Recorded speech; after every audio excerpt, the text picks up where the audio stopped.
Alhamdulillah wa syukurillah wa la hawla wa la quwata illa billah. Assalatu wassalamu ala rasulillah wa ala alihi wa sahbihi wa mawala. Rabbi israh li sadri wa yassir li amri wa hlul 'uqdatam min lisani yafqahu qawli. Amma ba'du. Bapak Ibu yang dirahmati Allah, alhamdulillah kita bisa berjumpa lagi di masjid yang kita cintai ini dalam rangkaian kewajiban kita sebagai seorang muslim, yaitu sholat berjamaah, wabil khusus sholat maghrib yang insya Allah dilanjutkan dengan isya. Kemudian termasuk kewajiban yang banyak dilupakan orang, yaitu menuntut ilmu. Padahal yang namanya ilmu dikatakan oleh Ibnu Qayyim al-Jauziyah itu lebih urgent daripada harta atau makan. Orang yang gak punya harta atau gak makan, mentok-mentoknya meninggal atau wafat atau mati. Adapun orang yang gak punya ilmu, maka dia akan tersesat dan akan berada di tempat yang keliru. Sebagaimana pada pembahasan yang lalu, yaitu tentang sajen, tentang berkorban untuk selain Allah, panjenengan sampun menyimak bagaimana kemudian ada dua orang pemuda, yang satu tidak berilmu, yang satu berilmu. Karena melewati suatu tempat, terus penduduk tempat itu mengatakan, kowe ra tok lewat kene nek urung ngekeki sajen kan ngoten. Kemudian pemuda yang pertama mengatakan, "Lho aku ora duwe apa-apa." Kemudian penduduk kampung itu cerdas, tapi tidak di atas hidayah. Kemudian beliau mengatakan, orang itu mengatakan, bahkan kowe nyajeni satu ekor laler wae ora apa-apa. Maka karena tidak berilmu tentang tauhid, akhirnya orang yang pertama ini berpikir, alah mau laler ini sepele, rasa ngetoke duit dari nyekel ning tempat sampah okeh, kira-kira begitu. Kemudian ditangkaplah laler itu, kemudian ditaruhlah di situ. Kata Nabi, faqallu sabilahu, kemudian dia dipersilakan untuk lewat. Dan ketika dia mati tidak bertobat di atas kesirikan, kata Nabi, huwa dakhalal nar, dia masuk neraka.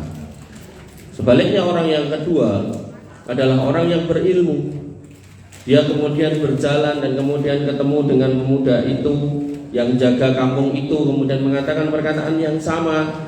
Kowe ra tok lewat kene nek orang DKI sajen walaupun seekor laler. Kemudian karena berilmu, dia pun ngerti bahwasanya apapun bentuk korbannya, segede apapun bahkan sekecil apapun, kalau itu diperuntukkan untuk selain Allah Subhanahu wa taala, boten pareng, enggak boleh, haram, dosa, bahkan masuk dalam kategori kesyirikan. Maka dia pun mengatakan, sorry bro, aku ra iso ngekeki sajen ning nggon sesembahanmu iki, mergo keyakinanku orang ngono kuwi. Dan orangnya pun tetap enggak mau ngasih jalan dan bahkan mungkin tersinggung. Akhirnya yang bersangkutan dibunuh, padorobu unukohu, kemudian dipenggal kepalanya, lehernya. Kemudian kata Nabi SAW, huwa fil jannah, dia masuk surga. Maka ini penting sekali ilmu. Dan jangan sampai kita merasa pehrat, terlibat, tapi kemudian melu nyengkuyung. Nah ini loh, kadang tuh ada hal-hal yang tipis banget. Sebagaimana istri Nabi Lut alaihissalam, ketika Nabi Lut didatangi malaikat dan diminta nanti keluar ya dari kampung ini. Kemudian Nabi Lut pun mengatakan, lah bojoku tinggalan. Bojone kan tinggal. Padahal garwonya itu tidak pernah melakukan kemaksiatan ala kaum Lut, yaitu homo lesbian atau homoseksual ataupun lesbian. Tak pernah menguatkan dakwah suaminya, tapi dino-dino mboten, malah ngomong karo bojone, walah wis to mas. Wong koyo ngono ya nek bukan dani ra urung ya mung koyo ngono sejarno elak wis. Nah gitu, jarno elak wis itu. Makanya di akhir pembahasan tentang bab sajen ini gitu kan, saya menyampaikan sebuah firman Allah Subhanahu wa taala, mobil panjenengan sudah banyak yang hafal, dan setiap khutbah Jumat niku sosok disebutke atau disampaikan menika napa, wa ta'awanu 'alal birri wa taqwa wa la ta'awanu 'alal ismi wal udwan wa taqullaha innallaha sadidul iqab. Do tolong menolong di atas kebaikan dan ketakwaan. Pokoknya agar urusannya baik dan takwa mangkat. Tapi kalau baik menurut orang tapi tidak baik menurut Allah alias maksiat, stop. Makanya dikatakan wala ta'awanu 'alal itsmi wal udwan. Jangan di atas dosa dan permusuhan. Karena umumnya kalau dosa marai permusuhan. Ayo gawe tirakatan, boleh apa enggak? Boleh hukum asalnya. Tapi kalau di dalamnya ada minum-minuman keras, di dalamnya ada hal-hal yang berbau maksiat, maka stop dulu. Nah, stop di sini artinya apa? Panjenengan yang kemudian ada di masyarakat itu berikan masukan. Mbok ya acara niki pengajian kan iso, atau acara niki mudzakarah kan ya bisa, atau acara niki apalah gitu kan, kumpul-kumpul warga untuk makan-makan ya boleh gitu. Nah, hal-hal seperti ini yang perlu kita dorong, jangan sampai kemudian ngapunten ya, acaranya nopo mawon dengan malah melu iuran gitu.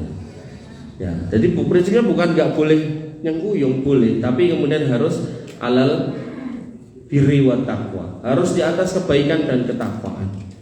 Isinya apa gitu kan? Saya sering disuruh ngisi pengajian temanya kemerdekaan, senang saya gitu. Saya jelaskan hakikat kemerdekaan itu apa, sebagai negeri yang merdeka harus gimana, sebagai warga yang merdeka seperti apa. Nanti malam ada pengajian itu untuk jam 8 nanti pes. Nah, ini menunjukkan bahwasanya kita mendukung dengan semua hal yang kemudian baik.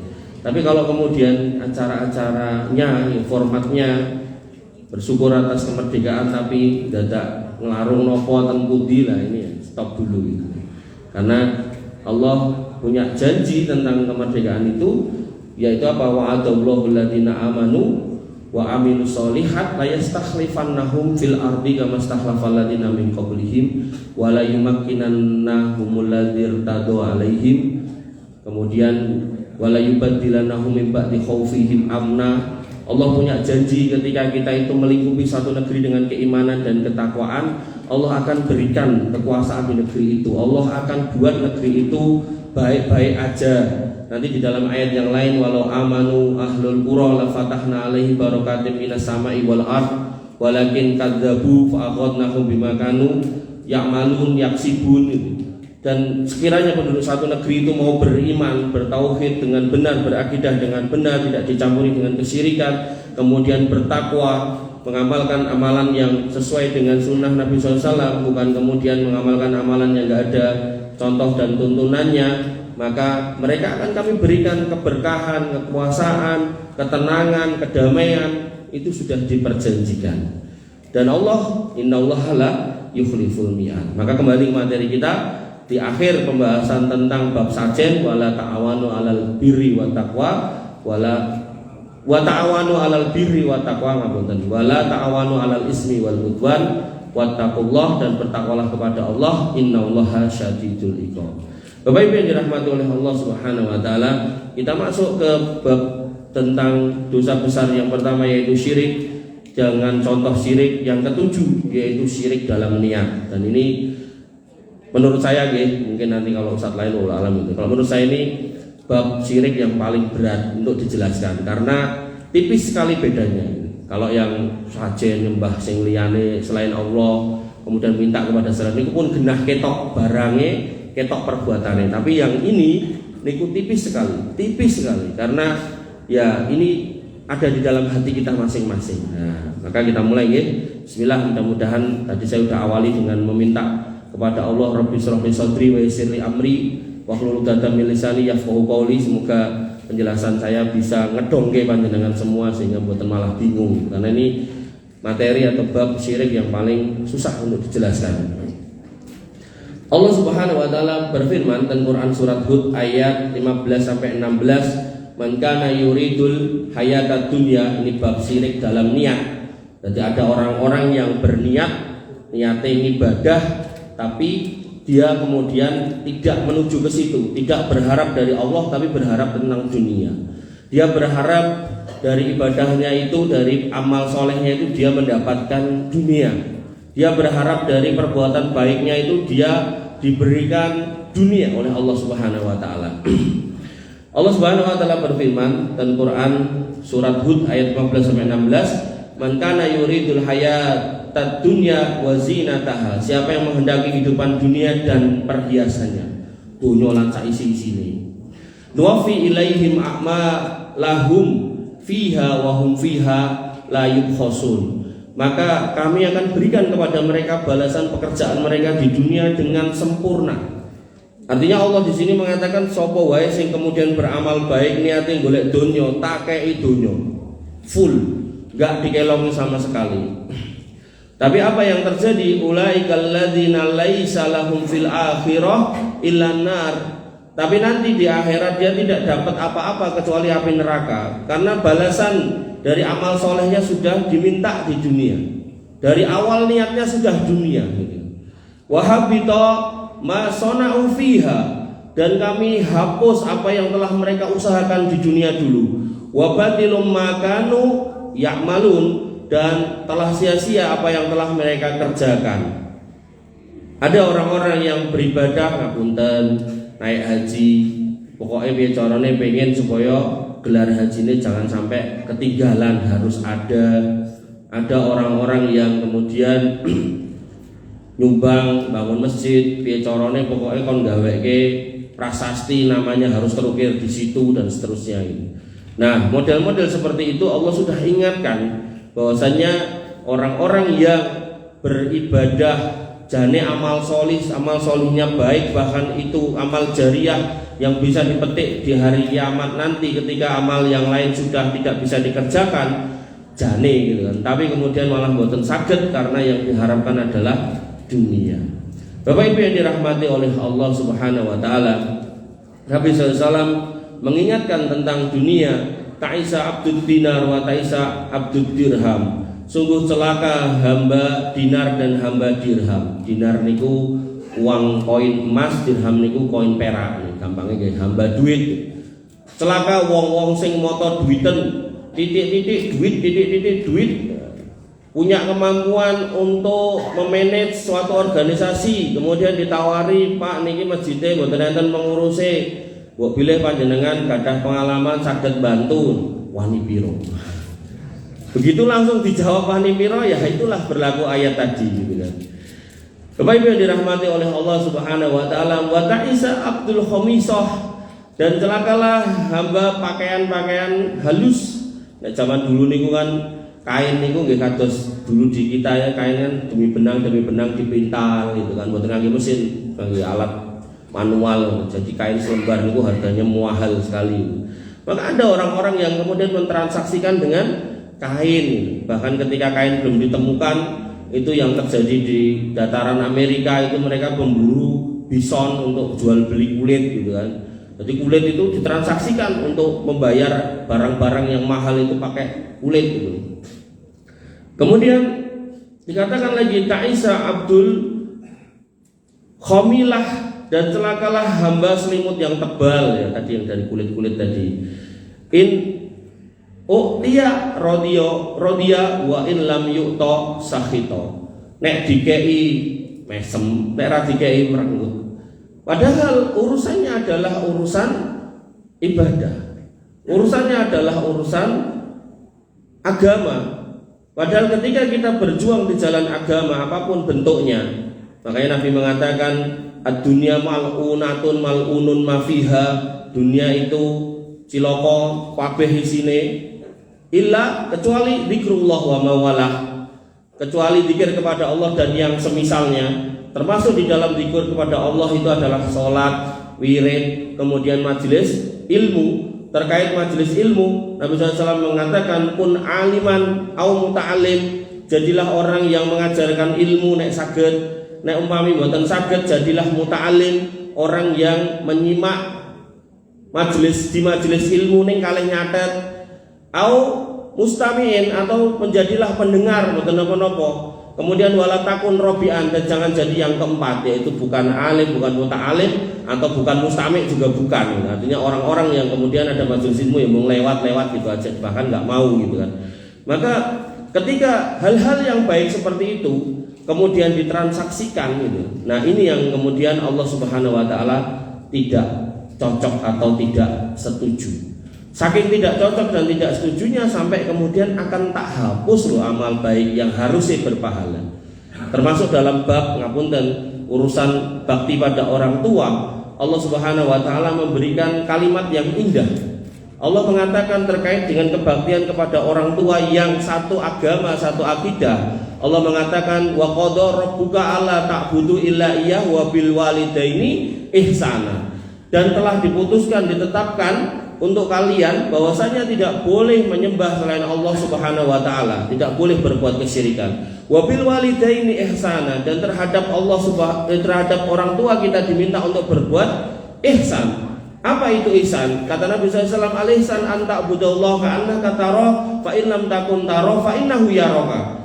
Panjenengan berbuat yang baik, berbuat yang soleh, niate ibadah, waktu menjalankannya seolah-olah melihat Allah. Nek delalah Gusti Allah niku mboten saged ditingali, mboten ketok. Maka pasti yakinlah kalau Allah itu mengamati kita. Nah niku ihsan.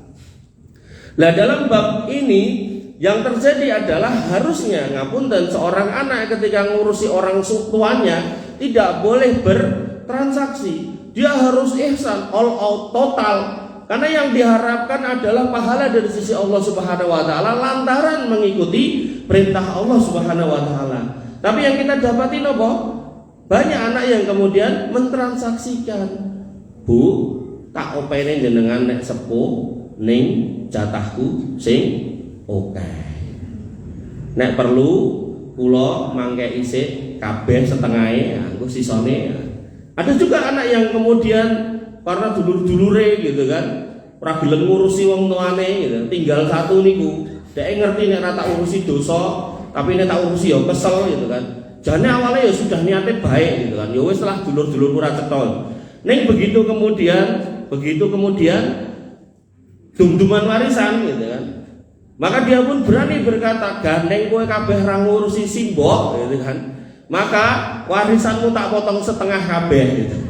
Ini juga tidak diperbolehkan. Artinya, ketika kita punya saudara-saudara yang durhaka kepada orang tuanya, naudzubillah ya, maka apa yang menjadi hak mereka tetap kita kasihkan. Enggak boleh dipotong, karena kalau kita kemudian memotong itu berarti kita mendolimi mereka. Bahkan parah lagi, apa yang sudah kita kerjakan dalam ngurusi orang tua ini sudah tidak dapat pahala lagi karena kita berharap dunia. Bapak Ibu yang dirahmati oleh Allah Subhanahu wa taala, niku nek wong tuane muslim kan berbuat ihsan total wis, total. Ketika mereka minta hal-hal yang bersifat mubah maka kita harus nuruti. Bersifat boleh maka kita harus nuruti. Tapi kalau kemudian mereka minta hal-hal yang bersifat haram, nah di situ kemudian berlaku ayat berikutnya, yaitu Allah Subhanahu wa taala mengatakan wa in jahadaka fima laisa laka bihi ilmun fala tutihuma wa sahibhuma fid dunya ma'rufa. Nek panjenengan gadah tiyang sepuh ingkang benten akidah, benten keyakinannya, dan kemudian meminta kita untuk pindah agama atau murtad, maka jangan ikuti mereka. Wa sahibhuma fid dunya ma'rufa, ning tetep kancani dengan ma'ruf. Ini menunjukkan levelnya lebih di bawah daripada ihsan, ning tetap perkara yang baik. Artinya kepada orang tua yang non muslim pun kita juga harus berbuat yang baik. Oh sakniki bapake Islame padha karo anake mung mboten melu ormas sing benten gitu kan. Niku wis bapake ditundung lunga, dicoret dari bapaknya gitu kan. Goro-goro rabiat karo imame gitu. Nah, hal-hal kayak gini nih yang harus kemudian kita koreksi, jangan sampai seperti itu. Bahkan orang tua yang non muslim sekalipun kita diminta untuk berbuat yang ma'ruf, berbuat yang baik. Satu-satunya transaksi yang boleh kita lakukan sama orang tua kita adalah transaksi dalam rangka untuk menggapai hidayah. Bu, jenengan mang sholat, Pak mang sholat, atau nek belum muslim mang dados Islam. Mungkin nek begitu jenengan mlebet Islam, kula daftarke haji furoda tahun ngajeng mangkat. Wonten boleh malah. Tapi kalau kemudian sebaliknya, yaitu kita meminta sebagian dari dunia untuk membalas jasa kebaikan kita, nah itu tidak diperbolehkan. Bapak Ibu yang dirahmati oleh Allah Subhanahu wa taala, terkait syirik jenis niat ini, syirik niat ini dijelaskan oleh Al-Imam Taqiyuddin Ahmad bin Ali Al-Makrizi rahimahullah. Beliau berkata, wa amma syirku fil iradat wan niyat, adapun syirik dalam keinginan dan niat, fadzalikal bahrul ladzi la sahila lahu maka itu adalah kayak lautan yang tidak bertepi, karena luas banget, karena yang tahu ya cuman masing-masing kita. Kita tadi kesini niatnya nyari ilmu atau nyari yang lain.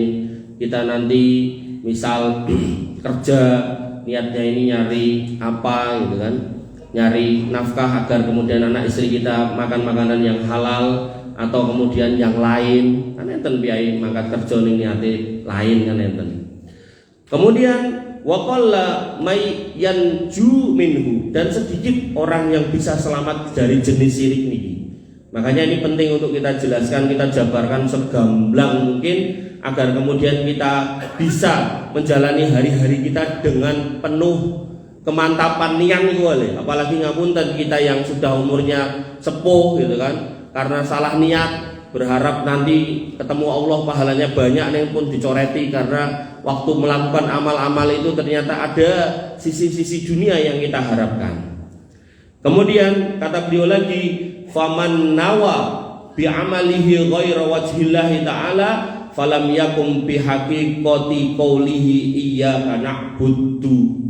Maka siapa yang kemudian beramal tidak berniat untuk mengharapkan pahala dari sisi Allah Subhanahu wa taala, maka hakikatnya dia itu enggak paham kata-kata iyyaka na'budu.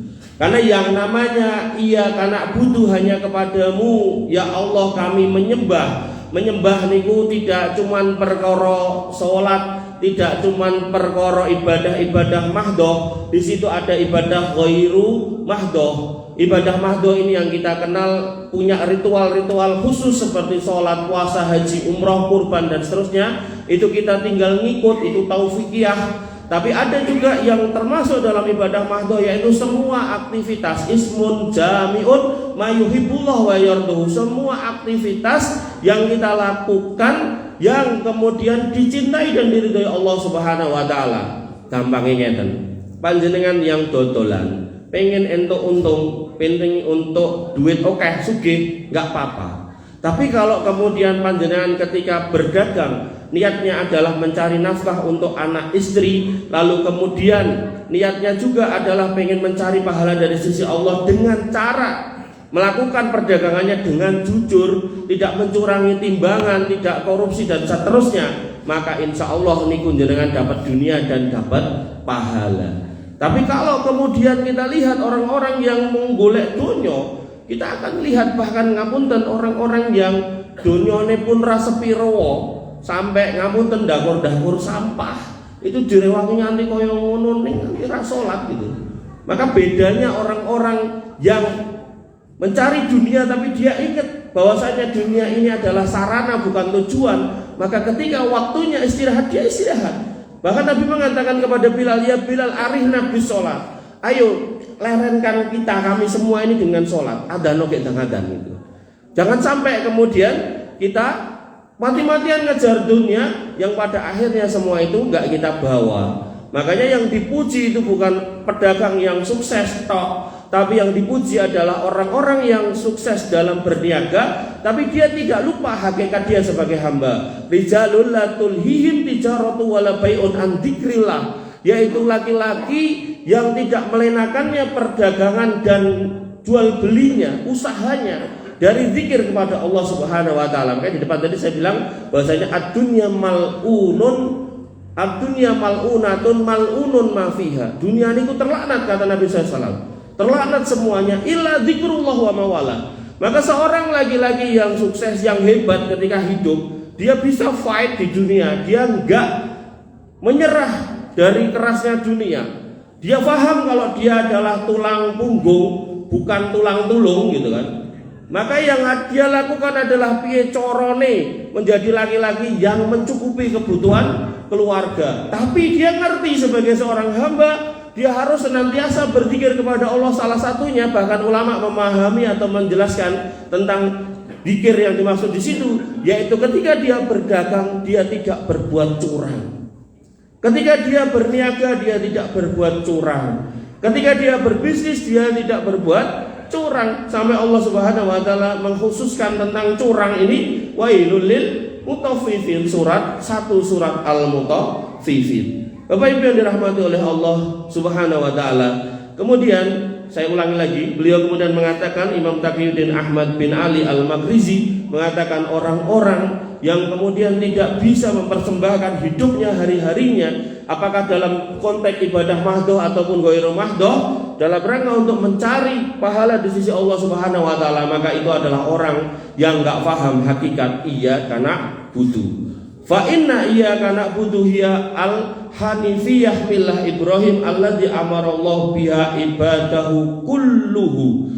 Sesungguhnya yang namanya iyyaka na'budu itu adalah agama yang lurus, yaitu agama Ibrahim alaihissalam, yang mana Allah telah perintahkan melalui Ibrahim dan kemudian anak cucunya seluruhnya untuk mengikutinya, termasuk umat-umatnya.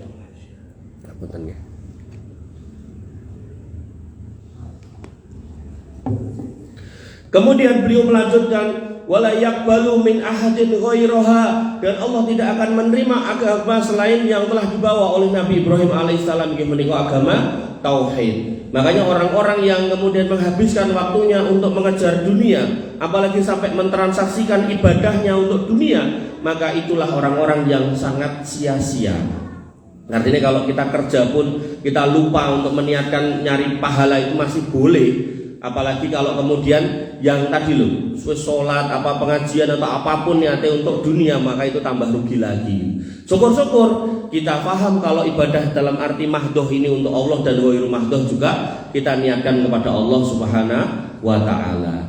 Kemudian beliau melanjutkan, wahya hakikatul Islam. Ini loh yang disebut hakikat Islam. Bagaimana seorang muslim mempersembahkan hidupnya hari-harinya untuk menjadi hamba Allah yang beriman, yang solih di atas syariat yang benar. Wa may yabtaghi ghairal islami dina fala yuqbala minhu wa huwa fil akhirati minal khasirin. Maka siapa yang kemudian tidak berjalan di atas koridor Islam, maka tidak akan diterima semua amalnya dan dia di akhirat menjadi orang yang merugi. Kemudian beliau berkata, fastamsik bihadzal asl, maka peganglah urusan pokok ini, pondasi dasar ini. Waraddu ma akhrajahul mubtadi'ah, dan tolaklah orang-orang yang kemudian membawa ajaran-ajaran baru dalam agama, karena mereka mesti urusan dunia. Sampai kemarin itu saya jelaskan tentang kuburan-kuburan keramat, ada jamaah yang ngirimi saya itu, ada kuburan keramat yang kemudian dicepakai kotak. Nanti kalau udah selesai acara tahunan haul itu, niku kotak enek bongkaran itu duitnya jadai karung, nanti berkarung-karung gitu kan. Memang itu yang dicari. Memang itu yang dicari sampai ten Bogor enten orang gawe kuburan palsu, dikatakan ini kuburan si fulan-fulan gitu kan. Harapannya gini, enten kotak cemplung gitu kan. Maka itulah ketika orang kemudian menggadaikan akidah untuk dunia. Kemudian beliau juga mengatakan waraddu ma akhrajahul musyrikun, hati-hati dari apa yang kemudian diperdagangkan, disampaikan oleh orang-orang musyrik, ilaihi tahaqqaq makna kalimatil ilahiyah, kepadanya agar terrealisasi makna kalimat ilahiyah. Artinya orang-orang yang beriman harus meluruskan akidahnya. Bapak Ibu yang dirahmati oleh Allah Subhanahu wa taala, sebelum kemudian kita masuk di bab tentang syirik pada niat ini, saya selipkan di tengahnya, kenapa sih kita jangan sampai ke dunia? Kenapa sih kita jangan sampai gagal fokus ketika hidup di dunia? Kenapa sih kita jangan sampai terlalu cinta sama dunia? Boleh kita di dunia wabtaghi fima ataqallahu darul akhirah wala tansa nasibaka minad dunya. Carilah apa dari karunia Tuhanmu yang kemudian nanti bisa menjadi bekal ke akhirat, tapi juga jangan lupakan urusan dunia. Memang ayatnya begitu. Tapi apakah dunia dan akhirat ini terus kemudian harus imbang? Nek kita mau jujur iso ora imbang. Salat kita 5 menit kali 5 cuman 25 menit. Enggak salatnya berarti kan sisanya 20-an sekian jam. Puasa kita cuman sekali dalam 1 tahun, yaitu bulan Ramadan 30 hari, 11 bulannya kita enggak puasa secara wajibnya.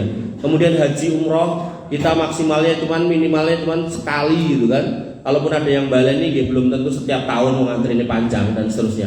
Kurban juga sama, kita cuma diminta setahun sekali. Artinya kalau kita mau jujur sajane wis ra imbang gitu loh.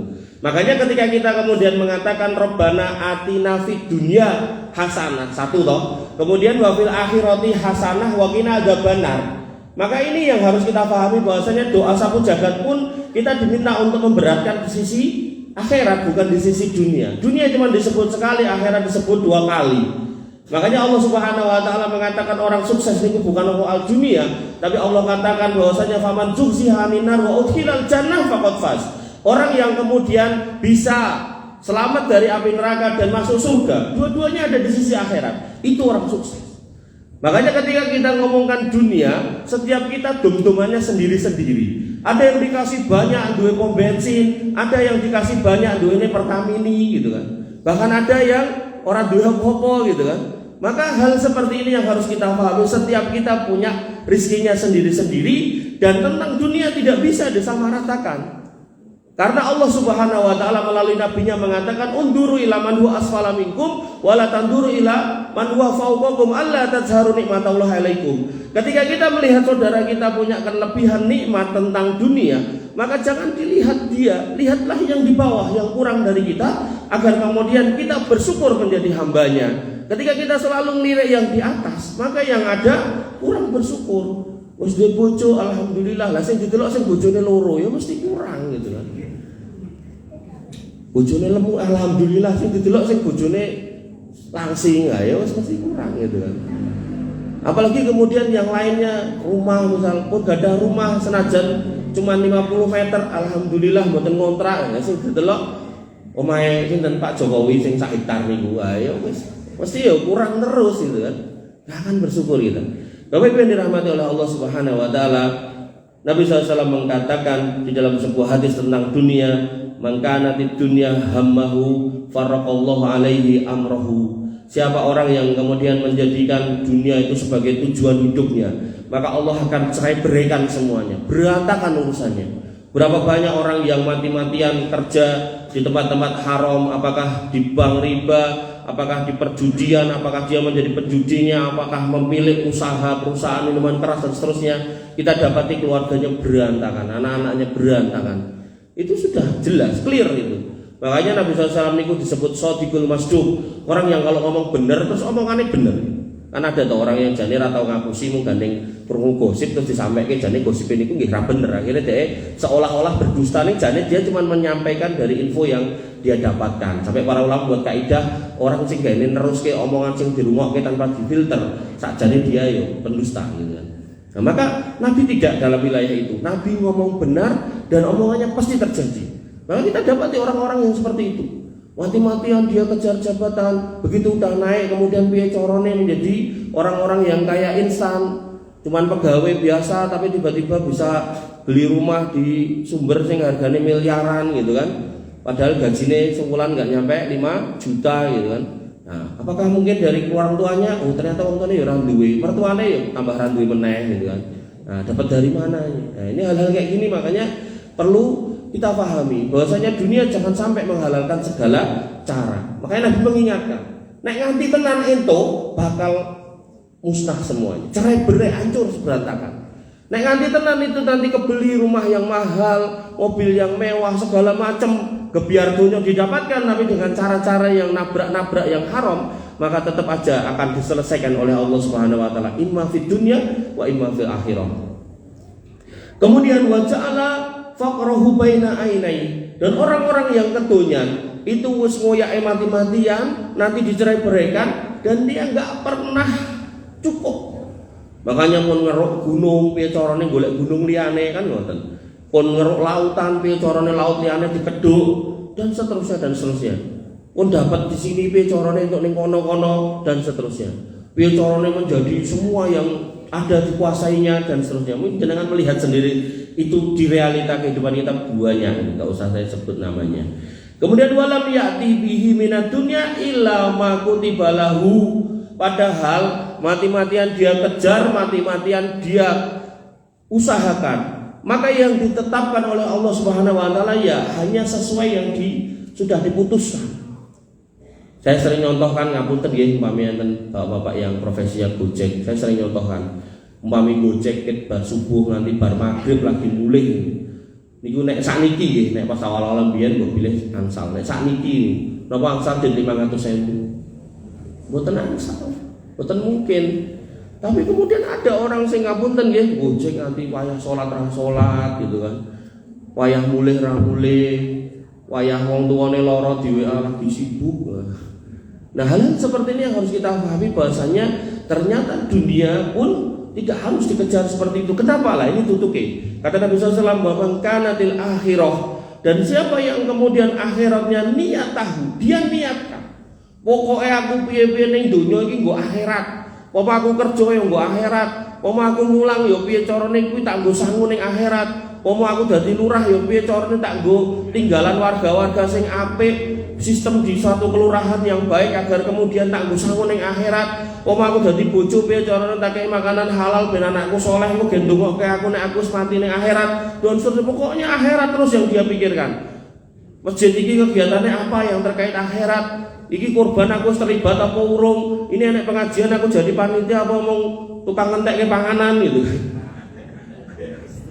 Ini kemudian ada acara apalagi tabligh kabar, saya di sebelah mana gitu kan. Aku mau ngomong bagian nompo kerdusan atau kemudian saya bahkan ngapunten panjenengan yang dulu mungkin pejabat, nek memang saat ini gak dikasih posisi karena jenengan pun tuwek, mungkin nek pun rampung acara jenengan lipeti kursi niku pun mboten napa-napa. Piye carane pokoke akhirat. Kata Nabi SAW apa? Wa man kana til akhiratu niyatahu. Siapa yang kemudian akhirat dijadikan niatnya sehari-hari pokoknya akhirat. Maka kata Nabi SAW, jama'allahu lahu amrohu. Allah akan kumpulkan semua urusannya. Digawe ngumpul semua yang dia mau. Dia pengen makan enak ada, pengen rezeki gampang ada, pengen bojo solehah ada, pengen anak soleh dikasih, pengen rumah ada.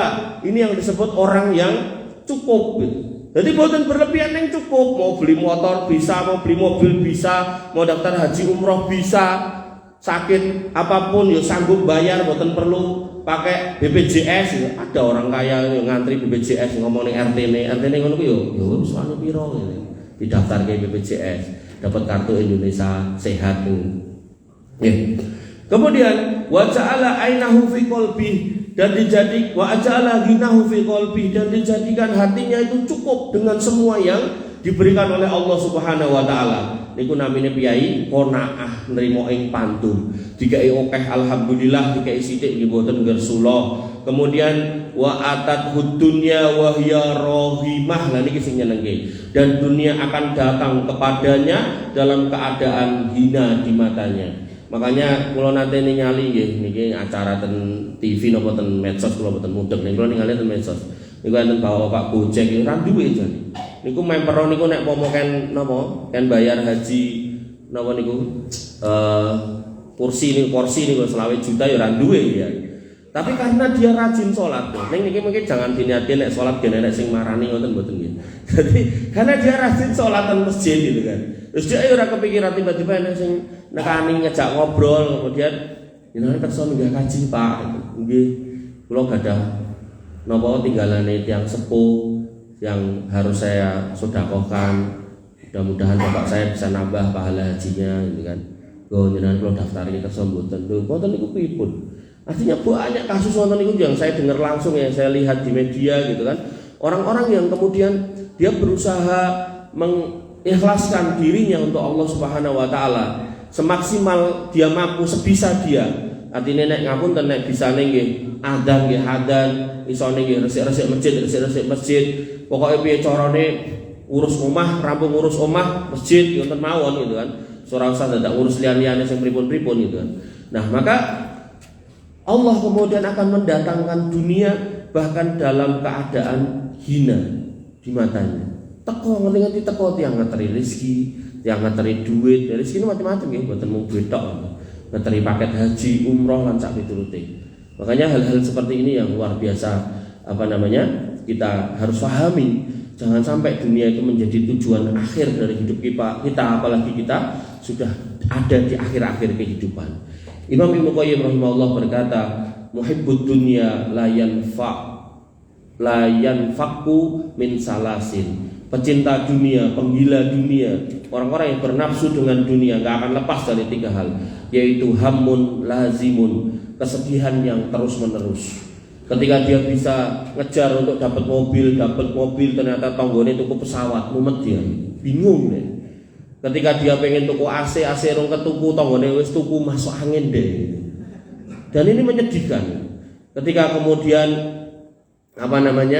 dia sudah punya anak istri yang baik-baik gitu kan, tonggone kawin meneh judeg deh. Nah, hal-hal seperti ini harus kita hati-hati. Ibnu Qayyim sudah mengatakan hamun lazimun, yaitu sebuah kesedihan, kegelisahan yang terus-menerus, wa ta'abun daimun, dan sebuah rasa capek yang enggak pernah berhenti.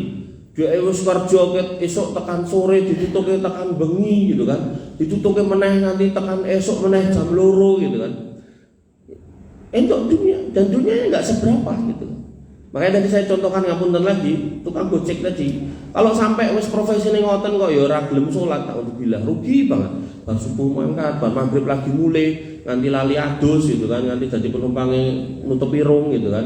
Nanti enten lho niku piyae niku nganggo helm gojek niku nanti helme diwalik kok. Mergo mambu wae ditutup ngoten gitu. Kemudian wa hasratun la tangqadi, dan sebuah penyesalan yang enggak pernah berhenti.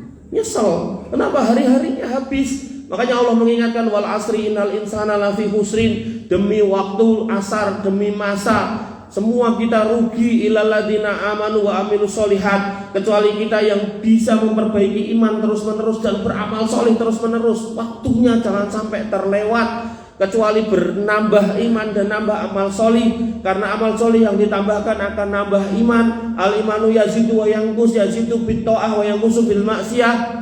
Iman niku naik dan turun, naik dengan iman dan turun dengan kemaksiatan. Maka kita tambah terus itu keimanan dengan amal solih. Kemudian apa? Ternyata dalam hidup ada cobaan, maka watawasau bil haq watawasau bis sabr. Ternyata ada kesempatan untuk majelis antara maghrib sama isya, tawasau bil haq, majelis ilmu. Ternyata ada tetangga, ada saudara yang kena musibah, maka tawasau bis sabr.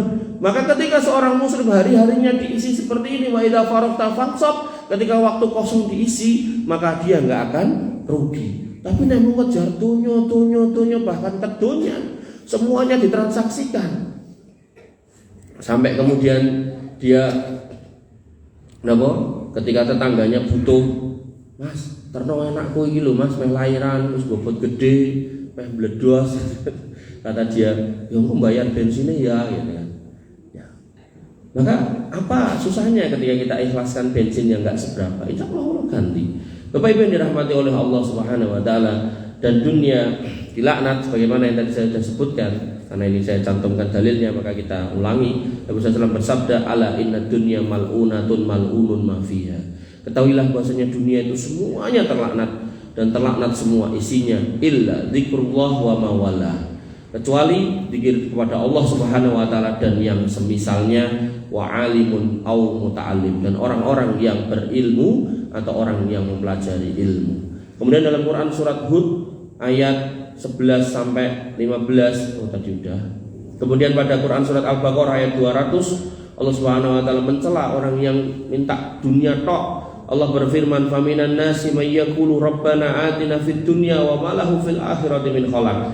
Maka di antara manusia ada yang minta kepada Tuhannya yaitu hanya dunia, sementara akhirat nanti dia tidak akan mendapat apa-apa dari doa tersebut. Bapak Ibu yang dirahmati oleh Allah Subhanahu wa taala, wabilih sematan rumiyin ingkang saged kula aturaken, mugi-mugi bermanfaat. Insyaallah kita lanjutkan karena ini materi yang lumayan berat, maka enggak usah ngebut-ngebut, mungkin enggak malah kesandung. Kurang lebihnya saya maaf. Alhamdulillah, subhanakallahumma bihamdika, asyhadu an la ilaha illa